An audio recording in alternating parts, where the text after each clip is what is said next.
우리는 갈멜산의 승리에 대해서 너무나도 잘 알고 있습니다. 얼마나 그 승리가 큰 승리였고 대단한 승리였는지를 우리 너무나도 잘 알고 있습니다.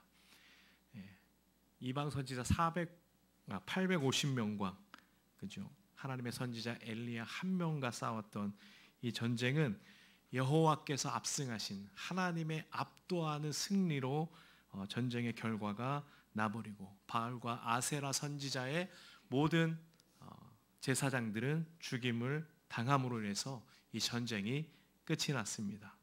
그런데 당장 아합이 심판을 받았다고 성경은 기록하고 있지 않습니다. 그래서 뭔가 좀 하나님의 역사가 일어날 때는 그 승리를 계속 견인해가지고 계속해서 잔당들을 다 뿌리채 뽑아버리면 보는 사람도 얼마나 또 통쾌하고 또 그 당시 있었던 사람도 얼마나 힘이 났겠습니까? 그런데 하나님은 이 바알과 아세라 선지자들 850명만 죽이는 것만 그치고 아합은 다시 이스라엘로 돌아가게 합니다. 대신 하나님께서는 이스라엘의 땅과 그동안 3년 6개월 동안 오지 않았던 그 비를 내리심으로 인해서 생명과 회복을 내리시는 그 하나님의 자비하심이 그 땅 가운데 편만한 것을 온천하 가운데 드러내셨습니다. 여러분, 죄로 얼룩진 땅이 하나님의 은혜의 비로 씻겨지게 되었지요. 죄에 대한 결과를 우리는 심판이 끝이라고 생각하지만 오히려 심판은 죄를 회복하게 하는 과정의 한 부분이라는 것을 우리가 알아야 됩니다. 그래서 예수 그리스도의 성육신 사건을 통해서도 우리가 알 수 있듯이 심판은 과정이고 그 종착지는 바로 하나님의 사랑과 은혜가 되어야 되는 것이죠. 그러나 심판이라는 과정을 우리가 소홀하게 여기고 쉽게 간과해버린다면, 단지 은혜와 용서만을 우리가 바란다면 그 과정이 결국 종착지가 될 수 있음을 기억해야 되는 것입니다. 만약 하나님의 심판에만 모든 것에 초점이 맞춰진다면 죄로 인한 인생들이 받아들이기에는 참담한 현실이 아닐 수가 없는 것이죠. 아합을 당장 심판하지 아니하시고 3년 반 동안 내리지 않았던 비를 내리시고, 엘리야는 또 그런 아합을 걱정해서 거의 초인에 가까울 만치 이스라엘로 달려가는 그 마차 앞에서 달리는 그런 일들을 하기까지 합니다. 자비와 은혜의 하나님께서만 이렇게 하실 수 있는 것이죠. 관대하시고 또 자비가 끝이 없으신 하나님의 사랑이 죄된 이스라엘의 모든 것들을 뒤덮고 새롭게 하시는 작업을 시작합니다. 그런데 그들은 그것을 수용하고 변화되기를 거부하는 것이죠. 그래서 중간역인 심판이 그들에게는 종착역이 되고 마는 것입니다. 여러분, 중간역을 종착역으로 만들지 않기 위해서는 끊임없이 하나님께서 우리에게 베푸시는 은혜와 사랑을 바라보고 종착역을 향해서 달려가야 되는 것입니다.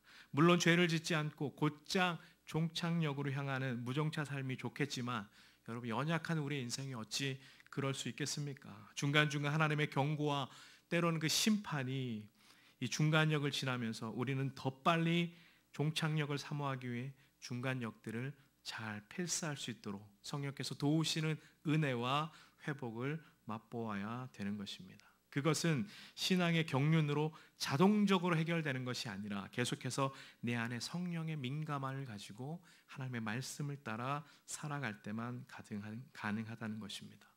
여러분, 죄를 끊기 위해서는 하나님의 은혜와 사랑이 필요하죠.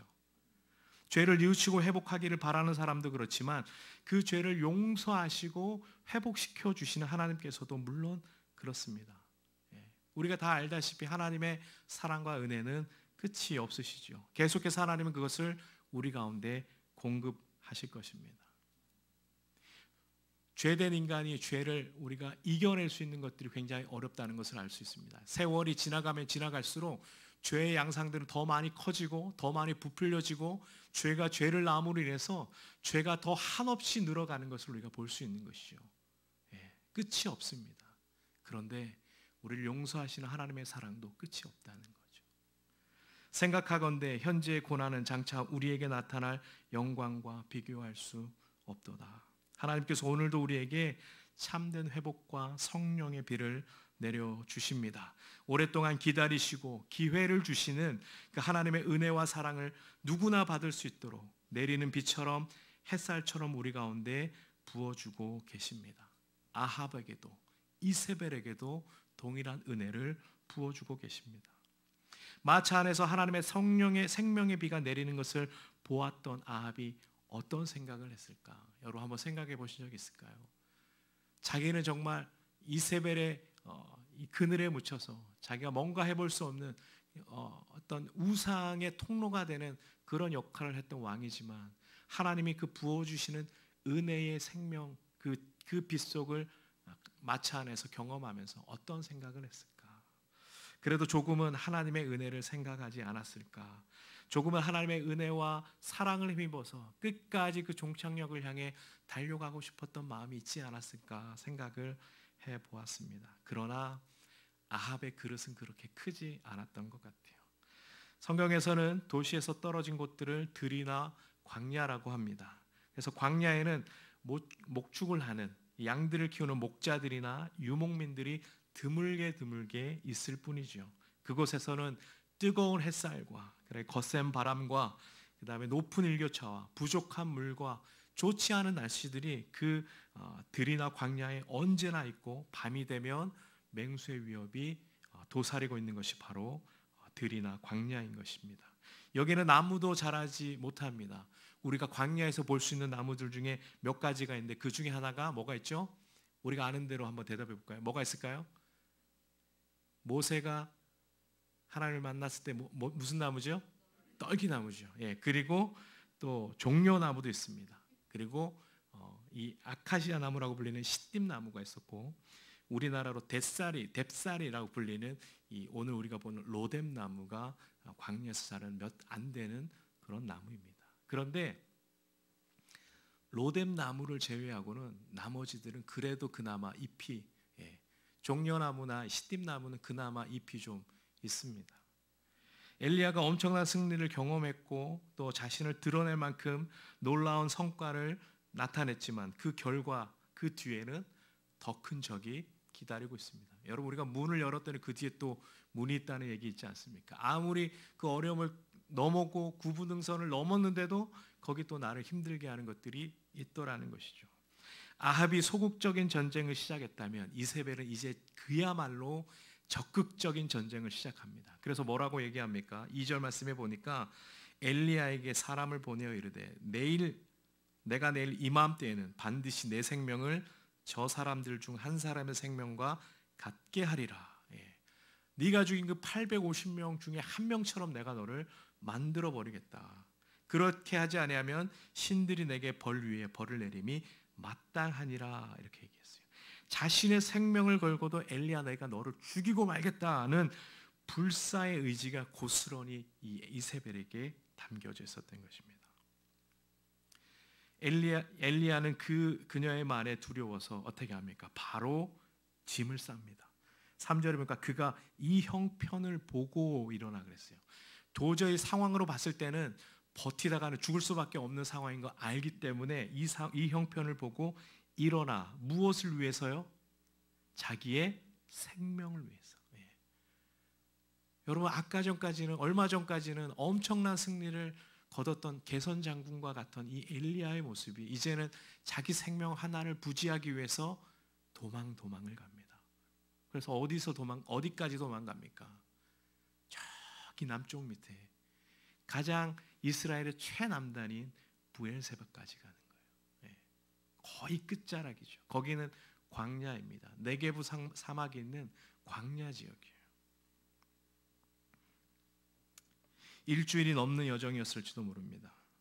이스라엘의 수도인 사마리아를 벗어나며 온통 들과 광야뿐이었습니다. 그리고 힘든 산길을 넘어야만 했죠. 그래서 부엘세바에 이르렀습니다. 거기에서도 사환을 두고 하룻길을 더 걸어서 그래서 어떤 학자들은 그 하룻길이 한 40km 정도 된다 이렇게 얘기하기도 했는데 어쨌든 그가 갈 수 있는 모든 곳까지 들어갈 수 있는 곳까지 엘리야는 걸어서 광야 깊숙이 들어갑니다. 여러분 왜 그렇게 했을까요? 자기를 죽이는 그 죽음의 문턱이 자기 목까지 차올랐기 때문에 이런 강행군을 할 수밖에 없었던 것입니다. 지금 엘리야의 마음이 어떤 상태일까? 제가 요즘 읽고 있는 아무것도 염려하지 말라는 맥스 루케이도가 쓴 책이 있는데요. 그분이 쓴 책에는 다음과 같은 내용이 나옵니다.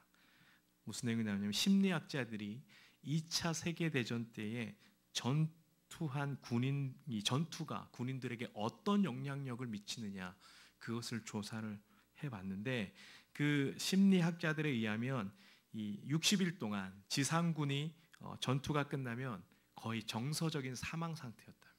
그러니까 모든 것이 그냥 피폐해지고 정서적으로 그냥 죽었다라고 생각했던 그런 상태였다는 것을 알아내게 됐습니다. 지상군을 싸우는 이 병사들은 기관총과 수류탄과 적군의 저격병에 노출돼서 언제 죽을지 모르는 그 불안함이 그들 가운데 있다는 것이죠. 그런데 이 전투기 조종사들은 상대적으로 굉장히 평온했다는 결과를 찾아냈다고 합니다.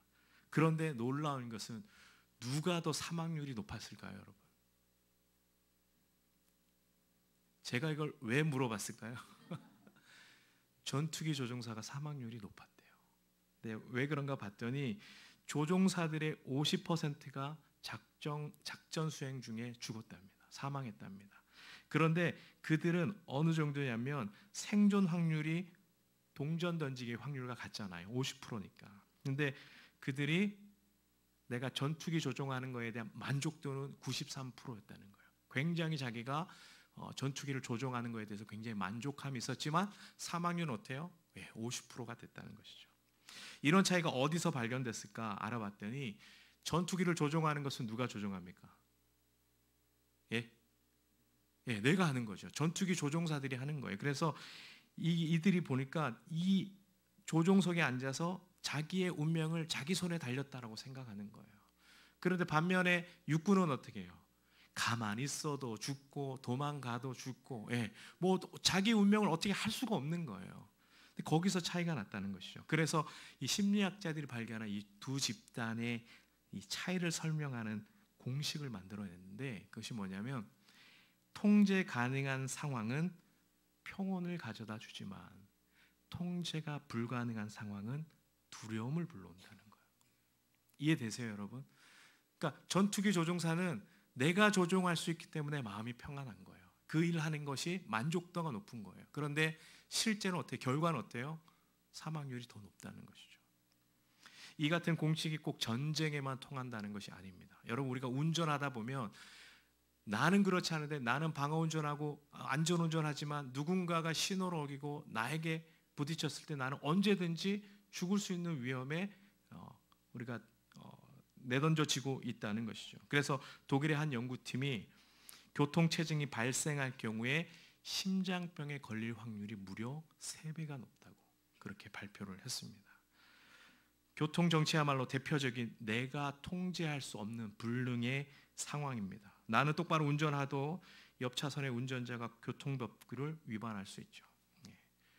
제 후배가 어릴 때 아빠 차 옆에를 타고 가는데 이 아버지가 굉장히 와일드하게 운전하시는 분이에요. 그런데 젊으셨을 때라 더 이렇게 성격이 더 있으셨죠. 근데 고속도로에서 이렇게 붙은 거예요. 옆차랑 붙었는데 옆에 아들이 타고 있어요. 그 옆에 차가 계속 뭐 빵빵거리고 막 뒤따라오고 이러니까 이 아버지가 너무 화가 난 거예요. 그래서 아버지가 야 안전벨트 매. 그러더니 차가 이렇게 옆에 딱 붙인 다음에 아버지가 문상 열더니 해볼까? 그러더니 운전대 막 이렇게 돌리는 거예요. 자기 아들이 옆에 있음에도 불구하고 통제 불능이죠. 옆에 아들은 어땠을까요? 불안했겠죠. 그러니까 내가 원치 않아도 어떤 타의적인 그런 상황 때문에 내가 목숨을 잃을 수도 있다는 것입니다. 여러분, 우리가 모든 것을 통제하며 살 수 있을까요? 어떻게 생각하십니까? 미세먼지 안 좋으니까 나는 늘 방독면을 쓰고 다니겠다. 또 식당에 가면 좀 위생이 걱정되니까 나는 늘 깨끗하게 깨끗한 그릇을 내가 챙겨 다니겠다. 우리 연애하는 청년들도 있지만 언제 헤어질지 모르니까 사랑 따위는 하지 않겠다. 뭐 이렇게 생각할 수는 없지 않습니까? 우리가 통제할 수 있는 것이 전혀 없다는 것이죠. 그러나 세상을 통제하려면 할수록 그것이 불가능하다는 것을 우리가 깨닫습니다. 그래서 삶은 염려와 실패의 연속이 되는 것이죠. 우리는 세상을 통제할 수 없습니다. 그것은 우리가 할 수 없는 일이기 때문이에요. 성경은 근데 보다 나은 아이디어를 제시하는데 바로 완벽하게 내가 통제하려는 생각을 그만두고 하나님께 맡기는 것이에요. 나는 세상을 다스릴 수 없지만 하나님께 맡길 수는 있습니다.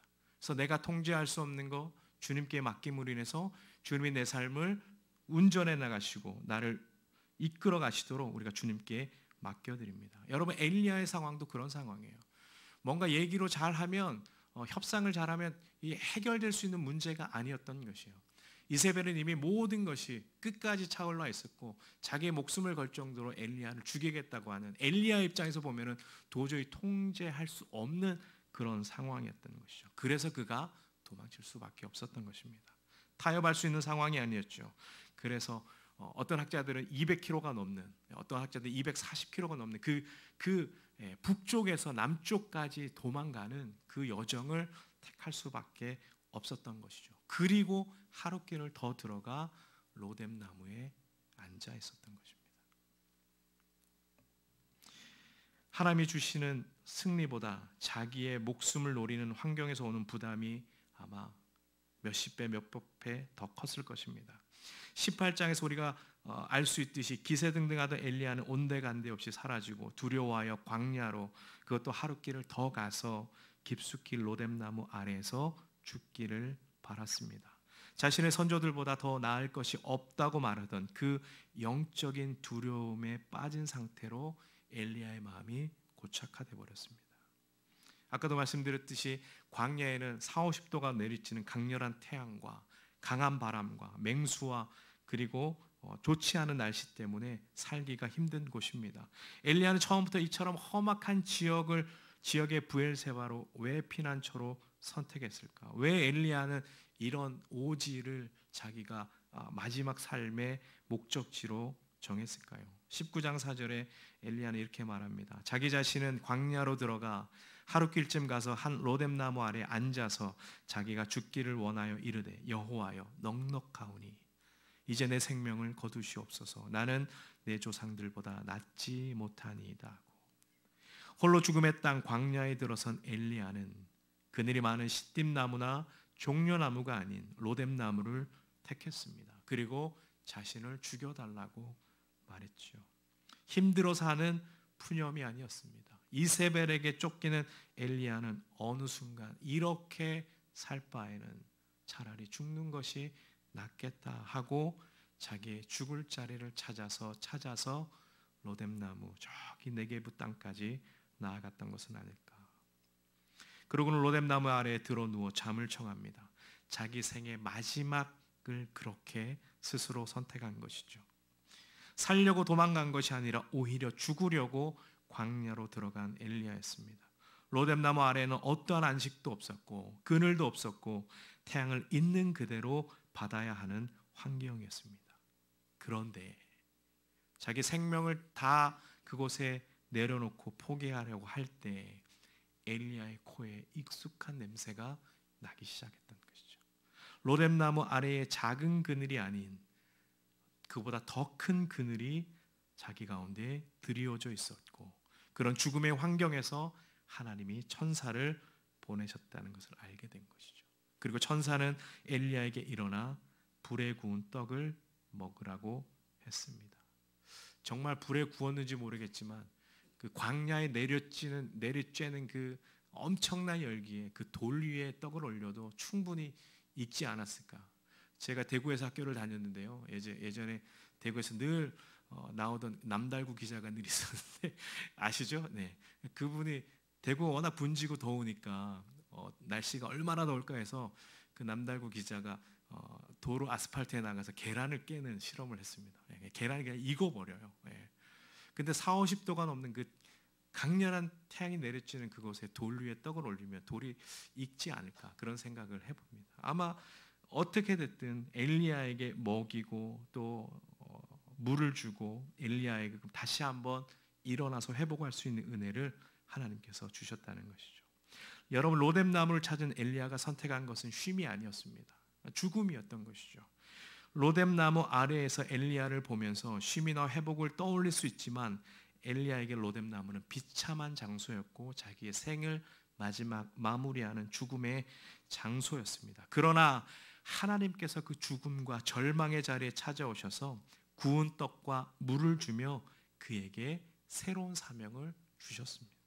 왜 절망하고 죽으려 하느냐? 주님 묻지 않으셨어요. 너 왜 여기까지 왔니? 주님 묻지 않으셨어요. 절망한 엘리야를 있는 그대로 받아주셨고 떡을 주시고 물을 주시고 어루만져 주시고, 그래서 전인격적인 하나님의 만지심이 엘리야 가운데 임했던 것입니다.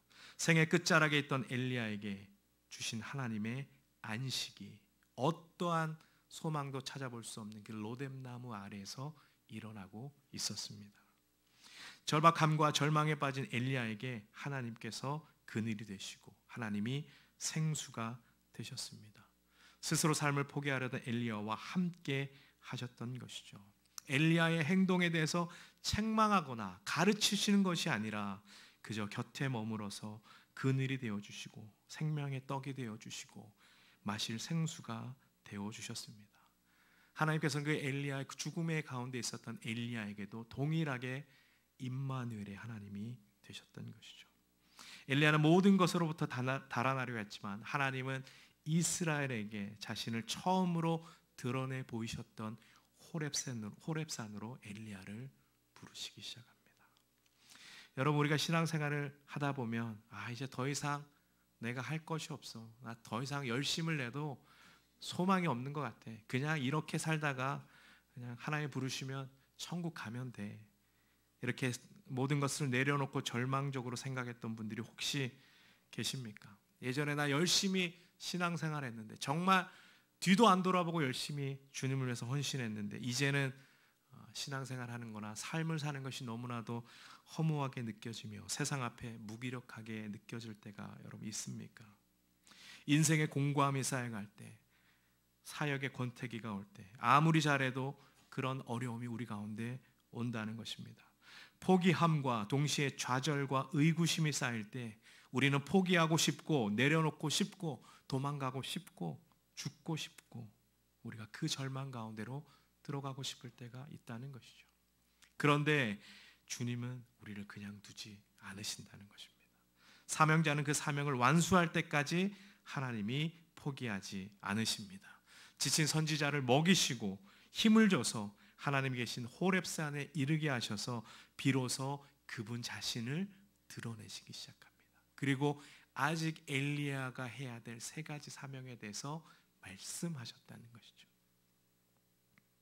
승리를 거머쥔 전쟁터에서 느꼈을 그 하나님보다 어쩌면 이 절체절명의 상황에서 말씀하시는 임마누엘의 이 하나님의 위로가 그에게는 더 큰 하나님으로 다가왔을 것입니다. 그가 가지고 있던 수많은 실패와 좌절감이 눅눅듯이 사라지고 다시 주어진 사명을 위해서 엘리야가 힘을 내기 시작했습니다. 여러분, 사역이 많고 적음이 아니라 하나님의 말씀이 내 안에 지금 있느냐 없느냐, 그것이 우리가 하는 사역들을 감당할 수 있느냐 없느냐를 결정하게 되는 것이죠. 과거의 내가 지금의 나를 결정하는 것이 아닙니다. 제 책을 읽다 보니까 왜 백미러가 이 앞유리보다 작은 줄 아십니까? 라고 물었어요. 여러분, 왜 그렇게 생각하세요? 왜 앞유리가 백미러보다 더 클까요? 당연히 그래야 앞을 잘 보죠, 이렇게 말씀하시잖아요. 그분이 뭐라고 얘기했냐면 과거도 중요하지만 하나님께 나아갈 그 미래가 더 중요하다라고 그렇게 얘기하시더라고요. 우리가 백미러를 보면 우리 과거들은 점점점 멀어지잖아요. 그러나 우리가 운전을 하면서 앞에 보는 우리의 삶으로 다가오는 그 미래가 더 중요하다라고 우리에게 말씀하고 있습니다. 내 연약함의 한계를 인정하십시오. 우리가 과거에 850대 1로 싸웠던 그 승리가 여기 앉아있는 분들 중에 거의 다 있습니다. 하나님 나에게 정말 은혜를 주시고 생명을 주셨던 그 승리의 시간들이 누구나 다 있습니다. 그러나 하나님은 우리가 가진 힘을 뺄 때 그때 일하십니다. 우리가 여기서 다시 처음 질문으로 돌아가야 돼요. 왜 엘리야가 하나님을 향한 열심이 특심일까? 그러다가 왜 죽기를 자처했을까? 어쩌면 그가 이 승리를 이뤘으면 이제 아합도 변하고 백성들도 변하고 모든 것이 변할 거라고 아마 믿었을 거예요. 그러나 오히려 상황이 더 급박해지고 사람들은 변하지 않고 아합 왕은 더욱더 자신의 삶을 숨겨버리고 이세벨이 그 모든 것들을 좌지우지하는 것을 보면서 그는 낙심하게 되는 것입니다. 여러분, 우리가 언제 신앙생활할 때 가장 낙심이 큽니까? 내가 하나님을 위해서, 교회를 위해서, 공동체를 위해서, 나라를 위해서 목숨 걸고 헌신했는데 그 반응들이 시원치 않으면 우리는 낙심이 더 크게 되는 것이죠. 이때 위기가 옵니다. 이것을 어떻게 헤쳐나갈 것인가? 그것이 정말 중요합니다. 여러분, 예수님 시대 때 신약 예루살렘 성전이 가장 번창하였던 그 예수님의 그 시대에 제사장이 450명 정도가 됐대요. 그런데 오늘 본문에 나오는 이 바알과 아세라 선지자가 850명이 됐다는 것은 어마어마하게 그들이 종교적으로 무너지고 타락했다는 것을 우리가 간접적으로 볼 수 있는 것입니다. 이런 상황에서 엘리야가 이세벨의 복수 소식 앞에 국경을 넘어 도망간 거죠. 영적인 타출은 언제나 밑바닥까지 가야 됩니다. 영적인 가뭄이 왔던 것이죠. 그러면 지금 북쪽 이스라엘은 어떻게 지내고 있습니까? 엘리야는 지금 모든 것이 말라 비틀어져 가고 있는데 북이스라엘은 뭡니까? 3년 반 동안 내리지 않았던 하나님의 은혜와 생명을 경험하고 있는 거예요. 어쩌면 이 북이스라엘 상황과 엘리야는 완전히 다른 모습으로 지금 가고 있는 것이죠. 도망을 가며 엘리야의 그 마음들이 얼마나 비참했을까 생각을 해봅니다. 저는 작년 한 해를 보내면서 제 인생의 가장 무기력한 삶을 보냈다라고 말해도 과언이 아닐 수가 없습니다. 내가 과연 할 수 있는 것이 뭐가 있을까? 내가 어디까지 떨어질 수 있을까? 내가 다시 목회 자리로 돌아갈 수 있을까? 그런 수많은 생각들이 제 안에 밀려왔던 적이 있습니다. 그리고 그것이 제 안에 삶의 회의적으로 제 삶을 치기 시작했습니다. 가진 것도 없었고 나눌 것이 없었기 때문에 친구들이 만나자고 해도 나간 것이 제 안에 굉장히 부담스럽고 어려웠던 시간이 작년 한 해의 시간이었습니다.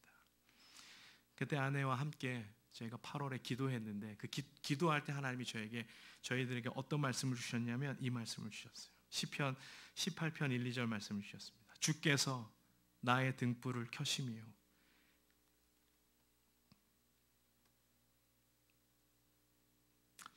여호와 내 하나님이 내 흑암을 밝히시리다. 내가 주를 의뢰하고 적군을 향해 달리며 내 하나님을 의지하고 담을 뛰어넘나이다. 그리고 빌립보서 1장 6절 말씀으로 너희 안에서 착한 일을 시작하신 이가 그리스도 예수의 날까지 이루실 줄을 우리는 확신하노라. 아내와 기도할 때 주셨던 이 말씀을 통해서 정말 인생의 어둠과 같던 그 터널과도 같았던 남았던 날들이 저에게 위로가 되고 힘이 되었던 것을 저는 기억합니다. 엘리야 영적인 침체는 하나님의 만지심을 통해서만 이겨낼 수 있었고 극복될 수 있었습니다. 모든 것을 버리고 떠났던 광야 한복판에서 하나님이 여전히 엘리야를 포기하지 않고 끝까지 따라오셨던 것이죠. 엘리야는 영적인 무감의 상태에 처져 있었지만 하나님이 여전히 뜨거운 사랑으로 엘리야를 돌보고 있었습니다. 하나님의 사랑은 내가 깊은 영적인 잠에 빠져서 세상에서 방황하고 있을 때라도 아니면 내가 믿음의 생활들이 점점 희미해지고 희석되어져 가는 걸 볼 때에도 주님은 외면하지 않으시고 쉴만한 물가로 우리를 인도하시는 분이십니다. 나를 포기하지 않으시는 하나님의 그 강권하시는 사랑이 나를 살게 하고 나를 지키시며 나를 회복하시는 줄로 믿습니다. 여러분, 우리의 실존은 상한 갈대예요. 우리의 실존은 꺼져가는 등불과 같고 우리의 실존은 깨어진 질그릇과 같습니다.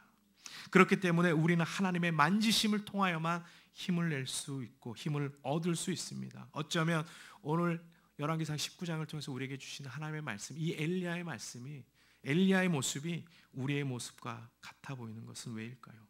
보이지도 않고 손에 잡히는 것도 없어서 오히려 나의 믿음의 모습까지 위태로울 때 우리는 우리의 본질의 바닥까지 내려갑니다. 하지만 하나님은 우리가 다시 회복하기를 원하십니다. 잃어버렸던 믿음과 멀리했던 믿음과 세상의 소리에 파묻혔던 하나님을 향한 기도를 우리는 다시 시작하시기를 소망합니다. 시편 51편 17절에 이렇게 말씀하고 있습니다. 새 번역에 하나님께서 원하시는 제물은 찢겨진 심령입니다. 오 하나님, 주님은 찢겨지고 짓밟힌 마음을 멸시하지 않으십니다. 오늘 그 마음을 가지고 하나님께 나아갈 때입니다. 나의 내면의 상한 것, 상처들, 내 마음의 낮은 자존감들, 이 모든 것들을 가지고 주님 앞에 나아가십시오. 혹 여러분이 엘리야와 같은 영적인 무기력함과 침체와 어쩌면 영적으로 내 모든 것들을 포기하고 있었던 상황이라면 여러분 주님 앞에 나아갈 때에 주님이 전인격적으로 우리를 만져주시고 회복주시고 또 사명 있는 자는 결코 무너지지 않습니다. 주님이 여러분에게 행하실 그 사명들을 분명히 주실 거라고 믿습니다. 그래서 하나님의 만지심과 위로하심을 경험하는 우리 사랑하는 모든 아가페 교회 성도님들이 되시기를 주님의 이름으로 축원합니다. 우리 함께